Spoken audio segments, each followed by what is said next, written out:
ഈ ലോക്സഭാ തെരഞ്ഞെടുപ്പ് കഴിയുമ്പോഴേക്കും പഞ്ചാബിലുൾപ്പെടെ ചില തീവ്രവാദ പ്രവർത്തനങ്ങൾ വീണ്ടും തുടങ്ങുമെന്ന് നമ്മൾ ABC ന്യൂസിൽ തന്നെ ചർച്ച ചെയ്തൊരു കാര്യമാണ്. ഒരുപക്ഷെ നമ്മൾ മാത്രമായിരിക്കും അത് ചർച്ച ചെയ്തത്. ചിലരൊക്കെ ജയിച്ചു വന്നാലാണ് ഈ പ്രശ്നം ഉണ്ടാകുന്നത്. ജമ്മു കാശ്മീരിലും അതിൻ്റെ ചില സൂചനകളുണ്ടാകുന്നത്. എന്താണ് ഇതിൻ്റെയൊക്കെ ഒരു അടിസ്ഥാനം? പഞ്ചാബിൽ രണ്ടുപേരും കശ്മീരിൽ ഒരാളും, ഇതിൽ രണ്ടുപേര് ജയിലിലാണ് കിടക്കുന്നത്. കശ്മീരിലെ ആളും പഞ്ചാബിലെ അമൃതപാൽ സിംഗും ജയിലിൽ നിന്ന് മത്സരിച്ചാണ് ജയിച്ചിരിക്കുന്നത്. അപ്പോൾ രണ്ട് സ്ഥലത്തും, പ്രത്യേകിച്ച് കശ്മീരിലും ഒരു പൂർണ്ണശാന്തിക്ക് ഭീഷണി ഉണ്ട് എന്നുള്ളതാണ് വരുന്നത്. പഞ്ചാബിൽ ജനങ്ങൾ ഈ തീവ്രവാദത്തിന്, സിഖ് തീവ്രവാദം ഉണ്ടല്ലോ, ഖലിസ്ഥാൻ, ആ തീവ്രവാദത്തിന് പിന്തുണയ്ക്കുന്ന ധാരാളം ജനങ്ങളുണ്ടെന്നാണ് ഇതിൽ നിന്ന് തെളിയുന്നത്. ഈ അമൃതപാൽ സിംഗ് പഞ്ചാബിൽ ജയിച്ചിരിക്കുന്നത് ഖദൂർ സാഹിബിൽ നിന്നാണ്. ഫരീദ് കോട്ടിൽ സർബ്ജിത് സിംഗ്, പിന്നെ ഫരീദ് കോട്ടിൽ സർബ്ജിത് സിംഗ് ഖൽസ, അത് ഇന്ദിരയുടെ ഘാതകൻ BN സിംഗിൻ്റെ മകനാണ്. അങ്ങനെ കുറെ കാലമായിട്ട് മത്സരിക്കുന്നൊക്കെ ഉണ്ടായിരുന്നു. ഇതിനു മുമ്പും 2-3 തിരഞ്ഞെടുപ്പിൽ മത്സരിച്ചിട്ടുണ്ട്, ജയിച്ചില്ല. ഇത്തവണ സാമാന്യം നന്നായിട്ട് ജയിച്ചു. ബാരാമുള്ളയിൽ മറ്റേ ഒമർ അബ്ദുള്ളയെ തോൽപ്പിച്ചിട്ടാണ് ഈ തീവ്രവാദി, എൻജിനീയറാണ് അബ്ദുൾ റഷീദ് ഷെയ്ഖ് ജയിച്ചിരിക്കുന്നത്. ഈ അബ്ദുൾ റഷീദ് ഷെയ്ഖും അമൃതപാൽ സിംഗും ജയിലിലാണ്. അമൃതപാൽ സിംഗ് ആസാമിലെ ദിബ്രുഗഡ് ജയിലിലാണ്. ഇയാൾ അബ്ദുൾ റഷീദ് ഷെയ്ഖ് ഡൽഹിയിലും. ഇവരെല്ലാം സ്വതന്ത്രരായിട്ടാണ് ജയിച്ചിരിക്കുന്നത്.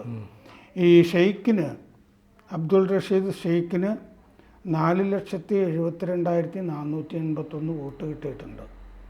ചെറിയ വോട്ടൊന്നുമല്ല, 45.71%. ഒമർ അബ്ദുള്ളക്ക് 25.95% കിട്ടിയിട്ടുള്ളൂ. വലിയ വ്യത്യാസമാണ്, 20% വ്യത്യാസമുണ്ട്. ഈ ഷെയ്ഖ് ഇപ്പോൾ തിഹാർ ജയിലിലാണ്. UAPA ചുമത്തി അറസ്റ്റ് ചെയ്ത് തടവിലാണ്. എൻജിനീയർ റഷീദ് എന്നാണ് അയാൾ അറിയപ്പെടുന്നത്. അത് എന്താന്ന് വെച്ചാൽ അയാളൊരു കൺസ്ട്രക്ഷൻ എൻജിനീയർ ആയിരുന്നു ഈ പ്രൊഫഷണലി. ഈ തീവ്രവാദത്തിലേക്ക് വരുന്നതിന് മുമ്പ്, തീവ്രവാദം ഫണ്ട് ചെയ്യുന്നതിനൊക്കെ മുമ്പ് അയാൾ എൻജിനീയറായിട്ടാണ് അവിടെ അറിയപ്പെട്ടിരുന്നത്. ജമ്മു കശ്മീർ അവാമി ഇത്തിഹാദ് പാർട്ടി എന്ന് പറഞ്ഞിട്ടൊരു പാർട്ടി അയാൾ അത് രൂപവൽക്കരിച്ചിട്ടുണ്ട്. അതിൻ്റെ സ്രഷ്ടാവാണ്. 2019 അയാൾ മത്സരിച്ചിരുന്നെങ്കിലും തോറ്റുപോയി. 2019 തന്നെയാണ് ഇയാളെ NIA അറസ്റ്റ് ചെയ്തത് തീവ്രവാദികൾക്ക് പണം എത്തിച്ചു കൊടുക്കുന്നു എന്ന് പറഞ്ഞിട്ടാണ്. ഈ BN സിംഗിൻ്റെ മകൻ ഈ ഖൽസ 2,98,062 വോട്ട് ആണ് നേടിയിരിക്കുന്നത്, 29.38%. ആപ്പിൻ്റെ കരംജിത് സിംഗ് അൻമോൻ അയാളെയാണ് തോൽപ്പിച്ചിരിക്കുന്നത്, 22.48%. അതൊരു ചെറിയ വിജയം ആണ്. പക്ഷെ എന്നാലും ഇന്ദിരയുടെ ഘാതകന് ജയിപ്പിച്ചു വിടുന്നു എന്ന് പറയുമ്പോൾ സംഗതി പ്രശ്നമാണ്. ഇവരുടെ വീടിൻ്റെയൊക്കെ ചിത്രങ്ങളൊക്കെ മുമ്പ് പലയിടത്തും കാണാമായിരുന്നു. ഈ BN സിംഗിൻ്റെ ചിത്രം വളരെ വലുതായിട്ട് വെച്ച് വിളക്കൊക്കെ കത്തിക്കുന്ന കൂട്ടരാണവർ. അമൃതപാൽ സിംഗിന് 4,04,430 വോട്ട് കിട്ടിയിട്ടുണ്ട്. വലിയ വോട്ടാണത്, 38.62%. അങ്ങനെ കോൺഗ്രസിൻ്റെ കുൽബൂർ സിംഗിനെയാണ് തോൽപ്പിച്ചത്. കോൺഗ്രസിൻ്റെ സ്ഥാനാർത്ഥിക്ക് 19.8% കിട്ടിയിട്ടുള്ളൂ. ഈ അമൃതപാൽ സിംഗിനെ നമ്മളൊക്കെ ശ്രദ്ധിച്ചു തുടങ്ങിയത്, ഇയാൾ 1 മാസത്തോളം പോലീസുകാർ ആ കർഷക സമരത്തിൻ്റെ ഒക്കെ സമയത്ത് വേട്ടയാടിയിട്ട് ഏപ്രിൽ 2023 മാർച്ചിൽ ഇയാളെ പിടിക്കാൻ തുടങ്ങിയിട്ട് 1 മാസം ഇയാൾ പലയിടത്തും ഒളിച്ച് താമസിച്ച് ഏപ്രിലിൽ പിടിക്കുമ്പോൾ 1 മാസത്തെ പോലീസ് വേട്ടയിലാണ് രാജ്യം ഇയാളെ ശ്രദ്ധിക്കുന്നത്. ഭിന്ദ്രൻവാലെ 0.2 എന്നറിയപ്പെടുന്ന ആളാണ്. ദീപ് സിദ്ധു എന്ന് പറഞ്ഞ ആളുണ്ടാക്കിയിരുന്ന വാരിസ് പഞ്ചാബ് ദേ ഇപ്പം ഇയാളുടെ കയ്യിലാണ്. ഇയാൾ കാനഡയിലൊക്കെ ജീവിച്ച് ജോലിയൊക്കെ ചെയ്ത് പിന്നെ തിരിച്ച് ഈ ഖലിസ്ഥാൻ ഉണ്ടാക്കാൻ വേണ്ടി ഇന്ത്യയിലേക്ക് വന്നിട്ടുള്ള ഒരാളാണ്. ബിന്ദ്രൻവാലയെ പോലെ തന്നെ വേഷം ധരിച്ച് നടക്കുന്ന ആളാണ് അയാൾ. മയക്കുമരുന്നിനെതിരെ പോരാടാനായിട്ടാണ് വന്നതെന്ന് പറഞ്ഞാൽ ആളുകൾ വിശ്വസിച്ചിരുന്നു. അത് പലയിടത്തെയും പോലെ അവിടെ യുവാക്കൾക്കിടയിൽ ഈ മയക്കുമരുന്ന് വ്യാപനം ഉണ്ട്. അപ്പോൾ പിന്നെ അങ്ങനെ ആയിക്കോട്ടെ എന്ന് വിചാരിച്ചിട്ട് പിന്നെ ഇയാൾ ചെയ്തുകൊണ്ടിരുന്നത് യുവാക്കൾക്ക് ആയുധ പരിശീലനമൊക്കെ കൊടുക്കുക. അപ്പോൾ മറ്റേതിന് കണ്ണിൽ പൊടിയിടുന്നു, ഇപ്പുറത്ത് വേറെ കാര്യങ്ങൾ ആയുധ പരിശീലന ക്യാമ്പുകൾ അതൊക്കെ നടത്തുക എന്നുള്ളതാണ് ഇയാൾ ചെയ്തുകൊണ്ടിരിക്കുന്നത്.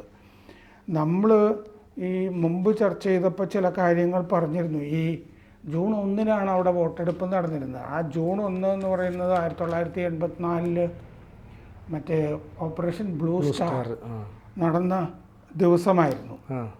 അത് ജൂൺ 6 വരെയായിരുന്നു ഓപ്പറേഷൻ ബ്ലൂ സ്റ്റാർ. അപ്പോൾ ഇപ്പം 20 വയസ്സുള്ള യുവാക്കൾക്കൊന്നും ആ ഓപ്പറേഷൻ ബ്ലൂ സ്റ്റാറിൻ്റെ ചരിത്രം അറിയില്ല. അതുകൊണ്ട് നമ്മൾ ഈ തെരഞ്ഞെടുപ്പും വോട്ടും അല്ല പ്രധാനം, നമുക്ക് ഇവരെ ചരിത്രം പഠിപ്പിക്കുന്നതാണ് പ്രധാനം എന്ന് ജത്തേദാറും ഒക്കെ പറഞ്ഞിരുന്നു, അകാൽ തഖ്തിൻ്റെ. എന്നിട്ട് ഈ അകാൽ തഖ്ത് എന്ന ഓപ്പറേഷൻ ബ്ലൂ സ്റ്റാറിൽ നമ്മൾ ബാബറി മസ്ജിദിൻ്റെ ചിത്രമൊക്കെ ആണല്ലോ ഓർമ്മ. അതുപോലെ അതിൻ്റെ മുകൾ വശത്ത് ഈ അതിനൊക്കെ പരിക്കൊക്കെ പറ്റിയിരുന്നു. അതിൻ്റെ ചിത്രങ്ങളൊക്കെ ധാരാളമായിട്ട് പഞ്ചാബിൽ തിരഞ്ഞെടുപ്പ് നടക്കുന്ന ഈ മണ്ഡലങ്ങളിലൊക്കെ 4-5 മണ്ഡലങ്ങളിൽ ഈ തീവ്രവാദികൾ ജയിച്ചത് 2 പേരാണെങ്കിലും 4-5 പേര് നിന്നിരുന്നു. ഇത്തവണ പ്രചരിപ്പിച്ചിരുന്നു 100ഓളം സ്ഥലങ്ങളിൽ. ഈ മറ്റേ സുവർണക്ഷേത്രത്തിൻ്റെ മുമ്പിൽ വലിയ ബാനറും ഒക്കെ വെച്ചിരുന്നു അകാൽ തഖ്തിൻ്റെ അന്നത്തെ. എന്നിട്ട് ഇവർ ചെയ്തുകൊണ്ടിരുന്നത് എന്താണെന്ന് വെച്ചാൽ ഈ ഭട്ടിൻ്റെ ഈ ഫരീദ് കോട്ടല്ലാതെ ഭട്ടിൻ്റെയിലും സംഗ്രൂറിലും കൂടി മത്സരിച്ചിരുന്നു. സംഗ്രൂറിൽ സിമ്രൻജിത് സിംഗ് മാൻ, പഴയ പോലീസ് ഓഫീസർ, IG ഒക്കെ ആയിരുന്ന ആള്, ആ ബിന്ദ്രൻവാലയുടെ അനുയായിയായി പോയ IPS ഓഫീസർ, അദ്ദേഹമാണ് മത്സരിച്ചിരുന്നത്. അദ്ദേഹം ജയിക്കുമെന്ന് വിചാരിച്ചത് എന്തായാലും സംഭവിച്ചില്ല. ഈ സാധാരണഗതിയിൽ ഈ ശിരോമണി അകാലിദൾ ഈ ഗുരുദ്വാര പ്രബന്ധ കമ്മിറ്റിയായിട്ട് അകന്നാണ് നിന്നിരുന്നത്. ഈ അകന്നെന്ന് പറഞ്ഞാൽ ഈ കാര്യത്തിൽ അവർ തിരഞ്ഞെടുപ്പിലൊന്നും ഇത് ഉപയോഗിച്ചിരുന്നില്ല, ഈ തീവ്രവാദമൊക്കെ. പക്ഷേ ഇത്തവണ അകാലിദളും ഇത് വ്യാപകമായി ഉപയോഗിച്ചിരുന്നു. സാധാരണഗതിയിൽ ഈ ജൂൺ 6 വാർഷിക പരിപാടി, അതെല്ലാ കൊല്ലവും നടക്കും. ഈ ഓപ്പറേഷൻ ബ്ലൂ സ്റ്റാറിലെ സുവർണക്ഷേത്രത്തിന് സംഭവിച്ച ശതം ഒക്കെ ആചരിക്കുന്ന പരിപാടി, അതിൽ നിന്ന് അകാലിദൾ വിട്ടു നിൽക്കാറുണ്ട്. പക്ഷെ ഇത്തവണ പങ്കെടുക്കാൻ തീരുമാനിച്ചിട്ടുണ്ട്. അവർക്കൊപ്പം തന്നെ അത് അങ്ങനെ ചെയ്യാൻ തീരുമാനിച്ചിട്ടുണ്ട്. അവിടെ ക്ഷേത്രത്തിൻ്റെ വളപ്പിൽ തന്നെ, സുവർണക്ഷേത്ര വളപ്പിൽ തന്നെ ഷഹീദി ഗാലറി, ഷഹീദി എന്ന് പറഞ്ഞാൽ രക്തസാക്ഷികൾ, അന്ന് എന്താ പറയുക, ആ ഓപ്പറേഷൻ ബ്ലൂ സ്റ്റാറിലും കൊല്ലപ്പെട്ടവർ 1984 സിഖ് കൂട്ടക്കൊലയൊക്കെ നടന്നില്ല. അത്തരം ആളുകളെയൊക്കെ പോരാളികളായിട്ടും രക്തസാക്ഷികളും ഒക്കെ ആയിട്ടാണ് അവർ കരുതുന്നത്. ഇവരുടെ ചിത്രമൊക്കെ വെച്ചിട്ട് വലിയൊരു ഗാലറി അടുത്ത കാലത്ത് ഈ ചരിത്രം പഠിപ്പിക്കാനാണ് യുവാക്കളെ എന്ന് പറഞ്ഞില്ലേ. എന്ന് പറഞ്ഞാൽ എന്താണ് അതിൻ്റെ അർത്ഥം? യുവാക്കളെ ഭാഗത്തിലേക്ക് ജ്ഞാനസ്നാനം ചെയ്യുക എന്നുള്ളതാണല്ലോ. അപ്പോൾ ജൂൺ 4 മുതൽ ജൂൺ 6 വരെ കറുത്ത ടർബനില്ലേ മുകളിൽ, അത് സിഖുകാർ കറുത്ത ടർബൻ ധരിക്കാനായിട്ട് ഈ ഗുരുദ്വാര പ്രബന്ധ കമ്മിറ്റി ആഹ്വാനം ചെയ്തിട്ടുണ്ട്. അപ്പോൾ അവിടെ മുഴുവൻ ഇനി കറുത്ത ടർബനുകൾ വ്യാപകമായിട്ട് ആ ദിവസങ്ങളിൽ കാണാം. ജത്തേദാർ രഘുബീർ സിംഗിൻ്റെ ആഹ്വാനമാണ്. അപ്പോൾ പിന്നെ അത് അവരുടെ ഏറ്റവും വലിയ പുരോഹിതനാണല്ലോ, അത് അവർ ചെയ്യും എന്ന് വേണം കരുതാൻ. അപ്പോൾ ഇങ്ങനെയാണ് അവിടുത്തെ സംഭവങ്ങൾ. തീവ്രവാദം വലിയ തോതിൽ ചർച്ച ചെയ്യപ്പെടുന്നു എന്നല്ല, മടങ്ങി വന്നിരിക്കുന്നു. കാരണം എന്താണെന്ന് വെച്ചാൽ ഇപ്പോൾ ഈ തിരിച്ചു വന്നിരിക്കുന്ന ആളുകൾക്ക് ഈ സെൻസിറ്റീവ് ഡാറ്റ കിട്ടുമല്ലോ, ഒരു MP-മാർ എന്നുള്ള നിലയ്ക്ക്. അതെ, ഈ ഇങ്ങനത്തെ തീവ്രവാദത്തിലൊന്നുമില്ലായിരുന്ന മഹുവ മൊയ്ത്ര തന്നെ മുതലാളിമാർക്ക് വേണ്ടി, കോർപ്പറേറ്റുകൾക്ക് വേണ്ടി ചോദ്യം ചോദിച്ചതാണ് കാശ് മേടിച്ചിട്ട് എന്നുള്ളത് നമ്മൾ കണ്ടതാണ്. അതെ അതെ. അപ്പോൾ ഈ തീവ്രവാദികൾ ഇതെങ്ങനെയാണ് മിസ്യൂസ് ചെയ്യുന്നതെന്നൊക്കെയുള്ള ചർച്ചയൊക്കെ വരാം. ഇപ്പം ഇവർ ജയിച്ചവർ ഇനി എന്തായിരിക്കും അടുത്ത് ചെയ്യുക അന്നേരം? അല്ല, ഇതിലിപ്പോൾ രണ്ടുപേരും ഏതായാലും ജയിലിലാണ്. ജയിലിൽ നിന്ന് അവർക്ക് പ്രത്യേകിച്ചൊന്നും ചെയ്യാനായിട്ട് നിവൃത്തിയില്ല. പക്ഷേ ഈ ബിയൻ സിംഗിൻ്റെ മകൻ എന്തായാലും അയാൾ അവിടെ ആഘോഷിക്കപ്പെടുമല്ലോ. അതെ, അദ്ദേഹം 3 തവണ നേരത്തെ മത്സരിച്ചതാണ്, ചെറിയ വോട്ടുകളൊക്കെ കിട്ടുന്നുണ്ടായിരുന്നു. പക്ഷെ മത്സരിക്കുന്നത് അപ്പോഴും നല്ലതാണെന്ന് അങ്ങേര് കണ്ടു കാണും. ഇത്തവണ ജയിച്ചപ്പോൾ ഫണ്ട് കിട്ടുമല്ലോ. അതെ, കാരണം അദ്ദേഹം കൊടുത്ത സത്യവാങ്മൂലത്തിൽ തന്നെ 2 കോടി രൂപയോളം ആസ്തിയുണ്ടെന്ന് കാണിച്ചിരുന്നു.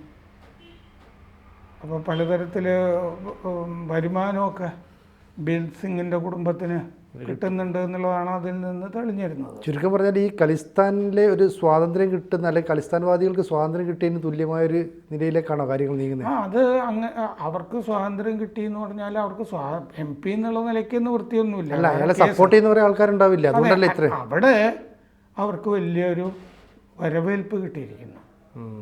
ആ സംസ്ഥാനം അതിൻ്റെ പിടിയിലേക്ക് വന്നിരിക്കുന്നു. അതിന് ആപ്പിൻ്റെ വലിയ പിന്തുണ ഉണ്ടായിരുന്നു എന്നുള്ളതാണ് നമ്മൾ കാണേണ്ടിയിരുന്നത്.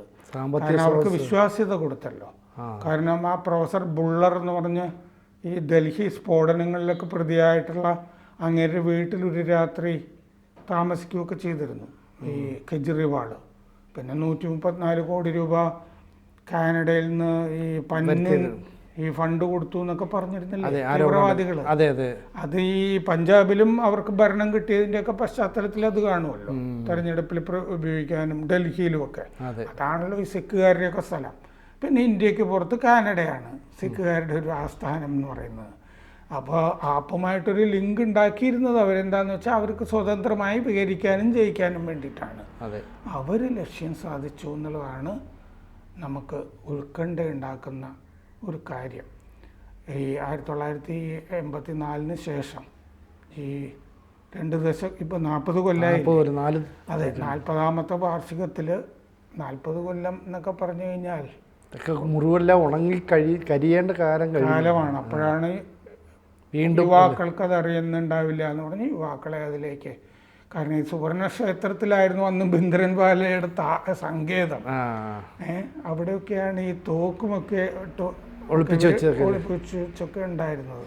ചുരുക്കം പറഞ്ഞാൽ ഈ 4 പതിറ്റാണ്ടിന് ശേഷം ഒരു തീവ്രവാദ പ്രവർത്തനങ്ങളിലേക്ക് ജനങ്ങളെ, യുവാക്കളെ ഉൾപ്പെടെ നയിക്കാനുള്ള ഒരു സാഹചര്യം അവിടെ ഉരുത്തിരിഞ്ഞു വരുന്നു എന്നാണ് മനസ്സിലാക്കുന്നത്. ഈ ജനാധിപത്യത്തിൽ അവർ തെരഞ്ഞെടുപ്പിൽ നിന്ന്, ജയിലിൽ നിന്ന് ഒക്കെ മത്സരിച്ച് ജയിക്കുമ്പോൾ, അതും ഒരു ലോക്സഭാ മണ്ഡലത്തിലാണ്, അത് 4 നിയമസഭാ മണ്ഡലങ്ങൾ ചേരുമ്പോഴാണ്. അപ്പോൾ നമ്മളിനി വരാനിരിക്കുന്ന നിയമസഭാ തെരഞ്ഞെടുപ്പുകളെയും കൂടി ആകുലതയോടുകൂടി വേണം കാണാൻ. അതാണ് പഞ്ചാബ് ഈ തെരഞ്ഞെടുപ്പോടുകൂടി ഇതിൻ്റെ പിടിയിലായി എന്നാണ് കാണുന്നത്. കശ്മീരും അത്ര ശാന്തമല്ല.